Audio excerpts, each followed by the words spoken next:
Hey, what is up everyone, I'm Carlos and we're Emulate Sauce, and this is part 9 of My Hero Academia What If series. What if Deku knew full Cowling before the UA entrance exam?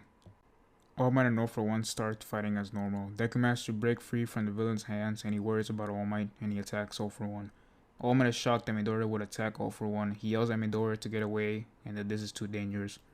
Deku says no, that he won't leave him alone and risk All Might to die. All For One jumps at Deku and hits him away and he is knocked out. All Might screams no and he gets angry and goes to attack All For One.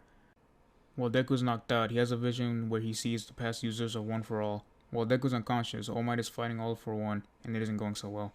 You see, in this what if, All Might used One For All way more than how much he used it in the anime. While he is having a struggle, he notices that his power is leaving and he thinks he's gonna die. Back in Deku's head, the past One For All users put their hands towards Deku and says to save the symbol of peace, and Deku wakes up and he sees All Might about to get stabbed by All For One, and he activates One For All 100% and kicks All For One across the face with his strongest kick that it paralyzes All For One, and Deku starts to fight him. All For One states that All Might lost his powers and this makes Deku angry and he becomes more powerful and he keeps striking at All For One. Deku goes behind All For One and gives him a strong kick in the head that knocks him out. All Might is wondering how Deku is using 100% of One For All without damaging his body, and after Deku has won, he passes out. Everyone is shocked, the citizens, Deku's teacher, and the classmates. All Might is speechless when Deku was able to beat All For One, but he wasn't. Deku wakes up at the hospital and his mother, Uraraka, Ida, All Might, and even Bakugo is there. He asks what happened and everyone is glad that he is okay. While Deku was unconscious, All Might and Inko had a conversation about Deku. In this what if, Inko doesn't want to take Deku out at all since Deku didn't get terribly injured and she saw how strong her son is. Deku and the others start to talk to him about what happened. Deku is all over the news about being a first-year student beating the most dangerous villain.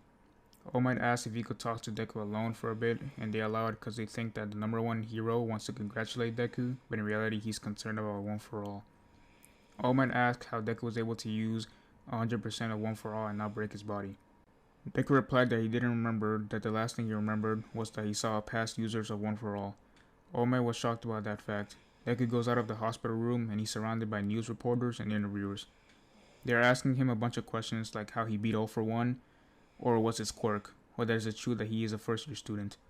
Deku feels overwhelmed with this and he is all over the news and papers. The students' dorm still happens and this helps Deku because it's hard for him to get to school for being too popular. The professional license arc goes similar to canon, just Deku is stronger, but it plays out as normal. Well, that's where we leave off part 9 of the My Hero Academia What If. We hope you enjoyed and we're going to work on part 10 as soon as possible. Thanks for watching.